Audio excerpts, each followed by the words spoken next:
So we're here this afternoon to take a look at how you prepare your data for offline use with the Runtime API. So in this session, we're going to take a quick whirlwind tour of publishing services, creating tile packages, mobile map packages, and then looking at creating some vector tiles and using all those in maps and how they'll come to life inside of your Runtime applications. It's going to be very focused on the data and all about the preparation work that you need to get that stuff ready to be used inside of your Runtime apps. We have 2 more sessions later this afternoon about actually using that data inside of the Runtime, where we'll dive further into the code.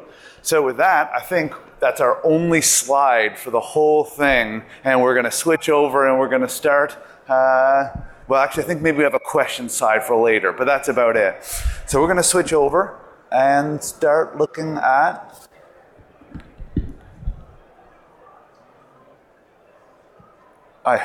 there we go.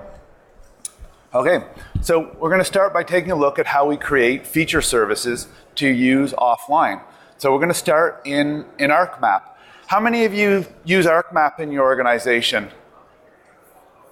Then I don't even know if it's worth asking how many people use Pro then, considering that was most of the... Is anybody using Pro as well? Couple? A little bit?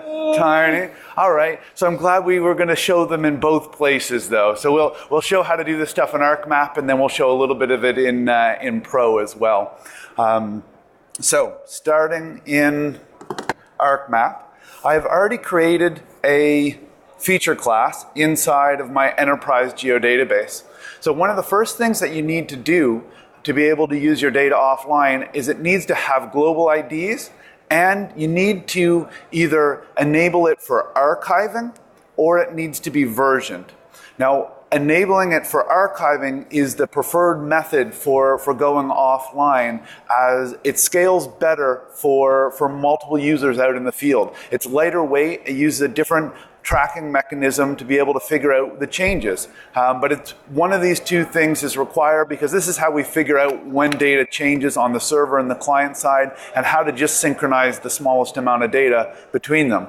So to do that, we're going to take a look at our trees layer here.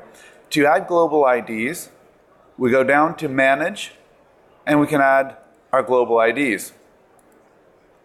The layer is not very exciting, I'll tell you that. It's I'm not a cartographer by any means, and I didn't even put any data in it, but it's still going to work. So once I have global IDs there, I can also enable that layer for archiving. Now, one of the other things I might want to do is add attachments. Also done on the same menu, and we can add attachments. One thing to note about this is global IDs are important for the attachment relationship as well. So if you have old data you're migrating from previous versions of your enterprise geodatabase and you want to use it with sync, if they were created with relationships that were based on the object ID field, they'll need to be updated to be able to use them for synchronization and to use them offline.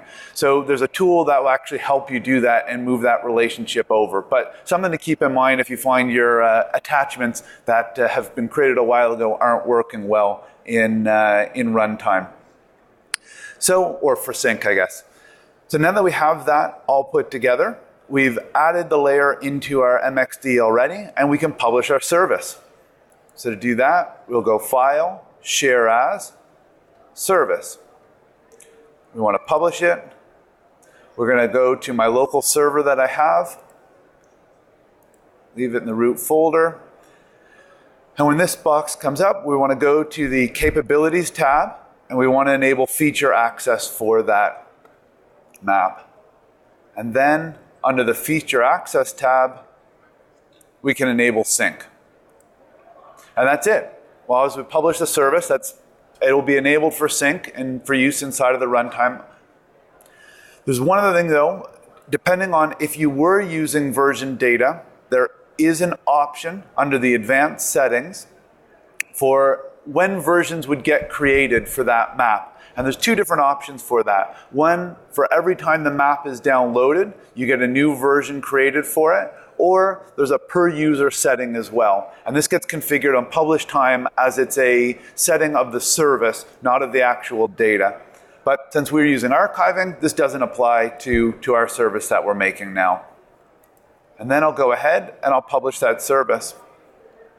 So because this was in an enterprise geodatabase and that geodatabase was registered with the server, all the data is staying in place and it's just creating our service for us. So, and as that publishes, hopefully relatively quickly, we'll be able to switch over to our server.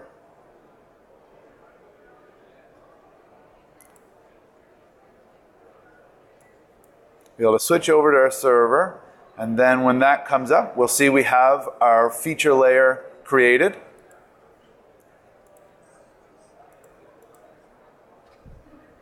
Have our feature layer created. And then if we go down and take a look at the capabilities of that service, we can see that we have our capabilities that talk about using this service for sync. And these are really important because this is what's going to drive a number of the properties inside the Runtime API. So when we take this map offline or this layer offline, we'll use these and we have an API exposed to be able to interrogate the capabilities of these layers. So if we quickly go back into, well actually, let's go to Pro and we'll take a look at how to do it there. And it's much the same. This time I have a slightly different layer, but it could be the same layer. Inside of our database, we would do the same thing. Oh, if I picked the right one. We would do the same thing for our hydrants layer, and we'd go to the Manage tab, and we'd be able to add global IDs and enable it for archiving. I've done that for this layer already. So what we want to do now is we're going to publish this layer. So we're going to go to the Share ribbon, and we're going to publish it as a web layer.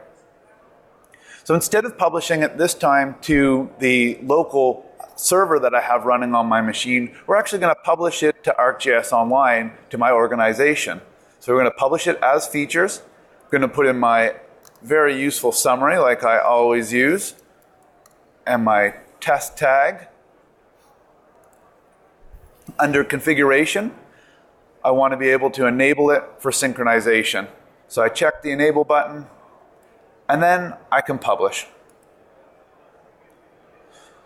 So now this, because we're publishing to ArcGIS Online and it was using local data, this is actually going to consolidate the data that was in this map, in this case the 4 points that I have. It's going to package them up and it's going to upload them to ArcGIS Online and it's going to create a hosted feature service for us there with the synchronization capability enabled. So as this finishes, what we'll do is we'll switch over.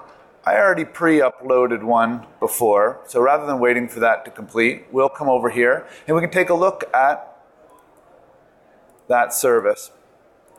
So there's a couple of things here. Once you have an item inside of ArcGIS Online, this is where you can come edit the metadata about that item, but there's a few other options that we might be able to do here as well. One, when we publish a service, we didn't enable attachments.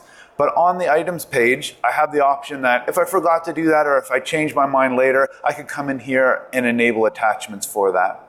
Also, on the settings tab for this, we'll see more options about whether or not I want to have enable editing on this layer. And if editing is enabled, do we want to have tracking for the editors and the date and time it was edited, and ownership-based access control restrictions. We can also, where we can reduce the number of options, of capabilities that the layer has. So all these things will directly affect the capabilities that you see inside of the Runtime API. A number of different things that you can change here.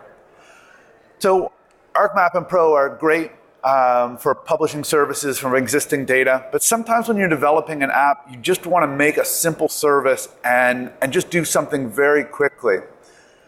On the ArcGIS developers website, we've recently updated the tool that we've had here for creating new layers. So we've always been able to create them, but it was really just basically make a point layer and add a couple of fields. And we started to enhance that to add in additional capabilities. Makes it really nice for quickly making a layer. So if we look at the new layer, we can either drop in some existing data if we had here. So say we wanted to get started with an existing GeoJSON file that we had, or a shape file, and we wanted to quickly play around with in our app. We could just drop it in here and it would spin up a hosted feature service for us. And then we could go enable sync on it and use it offline. But what we'll do is we'll start by creating an empty layer.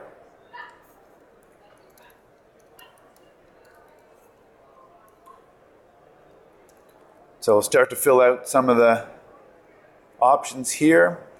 We're going to create a points layer. Now this is one of the new things that we add. We actually added the ability to change the spatial reference here. Not necessarily the best UI. You do have to know your well-known ID for the layer. But we've put the two common ones at the bottom. But at least you get the option here that if you want to work with something other than Web Mercator, you can easily switch it. So we're going to leave it in WGS84. And then we can go to create fields for this, or add fields to this layer that we're making. And we'll add in a text field for comments. But one of the nice things that was recently added was the ability to actually create a coded value in range domains from this. So I can actually, through the web browser now, create a coded value domain and actually start adding in different codes for that. So this is something you were only able to do before inside of ArcMap or Pro. This is making it much more accessible for developers to quickly be able to make a service for testing. Again, once it's done, I get a very similar set of, well, I get the exact same set of settings that we looked on the settings page, where we can enable editing and, of course, enable synchronization. And then we can create our layer. So we'll let that run, but we'll get an item inside of ArcGIS Online. We'll be able to still use it just like the hosted service we published out of Pro. Switching back over. How am I doing, Auntie? Need to move faster. So next we're going to take a look at publishing some tiles. So we're going to start with a really, really fantastic map that I have. It's supposed to be a little bit better than that.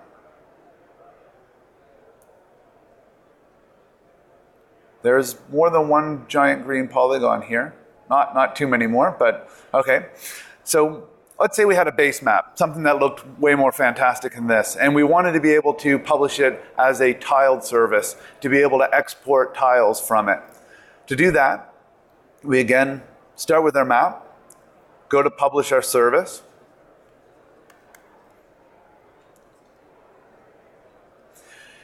On the capabilities tab, we're going to use the mapping capability. So this is going to be a map service, but we're going to enable caching. And here's where you can enable what LODs you want to have cached, and if you were using a different tiling scheme. And then on the advanced settings, on the really advanced settings, I can come into allow clients to export tile caches. So this is the checkbox you need to check to be able to take these tiles offline. And there's a tile limit here. This is the default limit that we use inside of ArcGIS Online for our base maps, but this can be customized on your own server to get a balance between how large and how long it takes to package up the data versus the extents that you want to be able to use offline. So once the service is created, I can then publish it. Now I'm not going to do that right now because the caching will take a little while.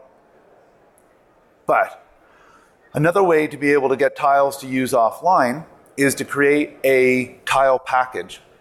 And to do that inside of ArcMap, we would go File and Share As. But if you do that at the very beginning, you'll notice there is no option to share as a tile package. You first have to go to Customize ArcMap Options, and under the Sharing tab, enable the ArcGIS Runtime tools. And then once that's enabled, under the Share As tab, you'll get the ability to create a tile package. And this will look very familiar to the UI we just went through, where you can select the tiling scheme you want to work with, what LODs you want to package in the format of it, and then create your tile package. Now these same tools for creating a tile package and for publishing a tiled service exist inside of ArcGIS Pro, but there are also the abilities inside of Pro and which is not inside of ArcMap, is to be able to create vector tile packages. So this is a new tool that was recently added. So for vector data, you can actually go through and you get a VTPK and use it much the same way as you would a tile package inside of your runtime applications. Another tool that's in Pro is our Create Mobile Map package. So for those of you familiar with for ArcMap, you may have used in the past the Create Runtime Content tool. And that was a way to be able to enable a bunch of your data for offline use, packaging up your features into a mobile geodatabase, creating tiles, and preparing your locators and network data sets for offline use. But it didn't give you a map. It just gave you a folder full of content that you needed to piece back together and write a map inside of your app to actually use it. With the addition of the Create Mobile Map package tool in Pro, it now takes all of that data, packages it up for runtime use, but then also includes your map and all your visualization along with it. And with this, you can also include multiple maps. So let's say I have two maps here of some service roads and wells and some pipeline data. And they share some common data. This one highlights the roads because I just want to use it for some navigation, but this one has a whole bunch of other information with well locations, well pads, and pipelines. I can actually use both of those inside of my mobile map package, and the data will only be brought over once and shared between those maps. I can then also include a locator,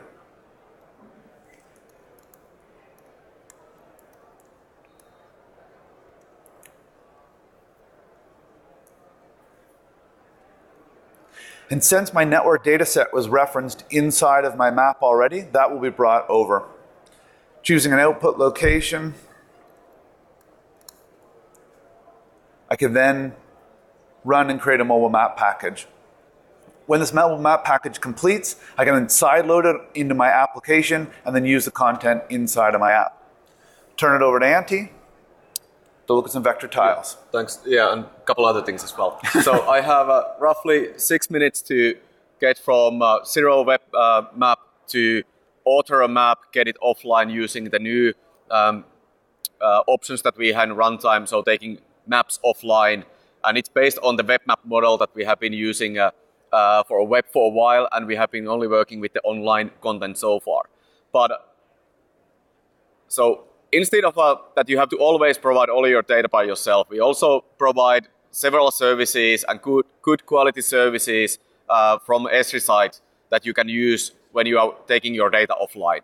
So if you are want to take our base maps offline, you can either use raster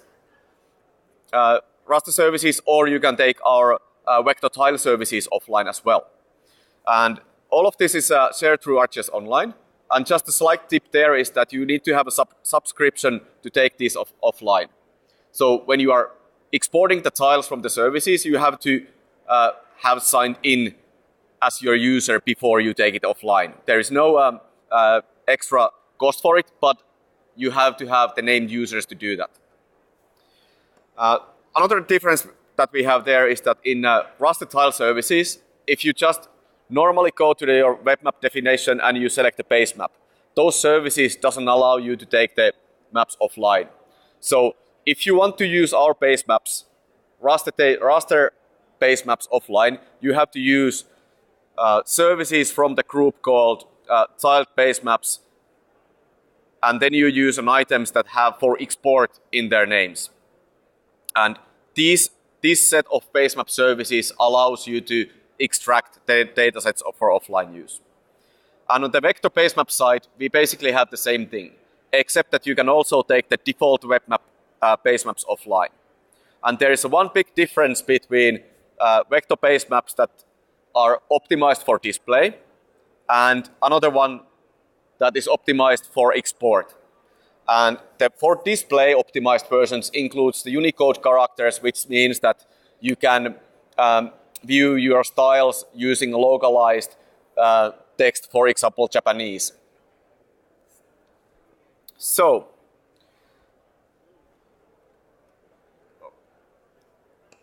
here I'm on my contact page in my ArcGIS Online organization. So first of the things that I want to do is create a new map.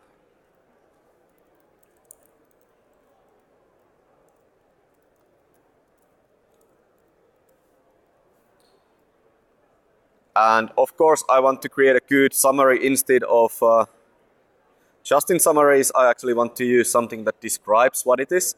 And this is actually an important part, because when we take the map offline, this will describe the metadata for our offline map as well. So when you are creating your maps in ArcGIS Online, think that as part of your data. It's not necessarily the map only, but it also describes what the map is. And when we take it offline, the settings and descriptions are brought over to the offline mode. So if you don't provide a good summary or description for your maps, it might be really hard to distinct your maps offline. If you have multiple maps there, okay, this map, what it was all about. How about this one? So metadata is important. Justin, metadata is important. Just wait that we get back to here. Nice. So next thing I'll do, I go to one of my portal items that contains the World Street Map with night style, which is enabled for offline use. I just copy my ID from here. Then I jump back to my map. I want to search new map. But one of the things here that you need to change from my organization to ArcGIS Online, and after that you will find the layer that you want to add. And I want to add this to my map as a base map. There we go. After that, I want to use a couple other services. So I want to add water distribution network.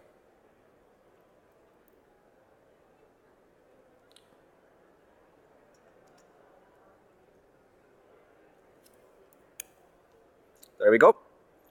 And I want to use the one that is published by ArcGIS Runtime. Where are you? There's quite a few of these things.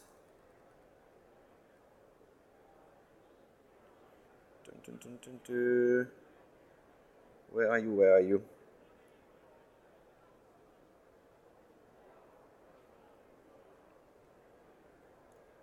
Ah, there we are.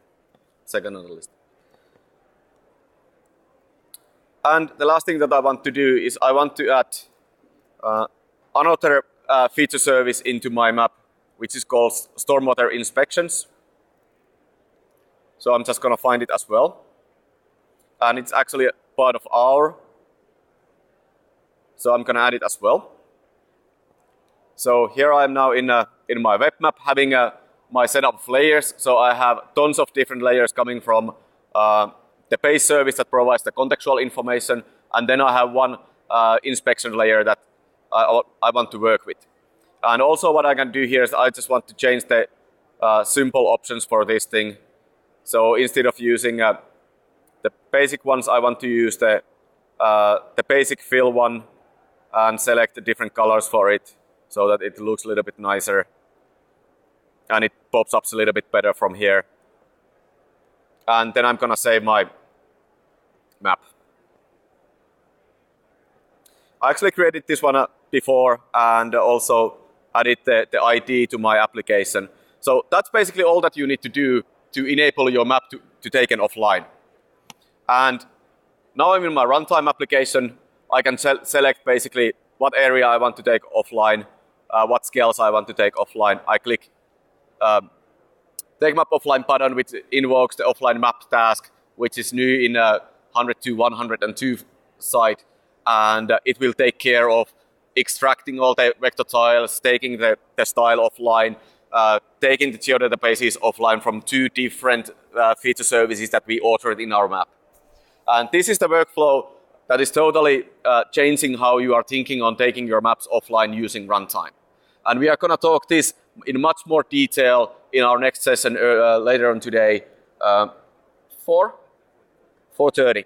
So that's going to be called ArcGIS Runtime SDK, working with your maps online, offline. And that's basically it. So the biggest part that you need to do is on the authoring side, make sure that your services are there ready to take offline, and then work with your map to set it correctly and make sure that all the layers are enabled for offline use, and in runtime, it's a single task, get everything for download use, for offline use, and start working with it. And here we are. Sorry, that was 7 minutes. Any questions? Actually, and I was wrong, Antti. It's 4 o'clock. We have a session called ArcGIS Runtime, Working with Your Maps Online and Offline, where we'll go through all about the actually taking a map like Antti authored, taking it offline in a couple of different ways and working with it online as well. And then at 5:30 this evening, maybe a little pre-party session, you can come listen to us talk about editing your data, and that will include offline and online and synchronization capabilities as well. So, see, metadata. It's overrated. Anyway, questions? We have a couple of minutes time. So the offline data that is being prepared, would that help you store it on the device? What format does it store? And can we prepare the data in advance before the device goes offline? The question was that how the data is stored on and where it's stored, and if it can be pre-created. And that was the web map approach that I showed in the end. So when we download the data offline, we actually use the mobile map package. If you were here listening in the earlier talk, we used exactly the same format for that data. So it's basically just a local mobile map package that is unpacked. So it's not a one singular file, but it's just a folder structure. It follows the same specification to the mobile map package. So on the other side, the question, yes, you can. You just use the mobile map package. It's the same thing. But now we just provided the services-based architecture way to provide mobile map package to your devices. And one may mention here, this data is fully syncable. So if you edit it and call sync, it goes back to your centralized geodatabase. Someone else does do changes there, you sync, you get changes. But this is exactly what we are going to do on the next topic. So feel free to join us. So actually, sorry, just going to end it there, let the other group set up, but we're going to be right outside and we'll answer any questions anybody else has. Sorry about that. Yep.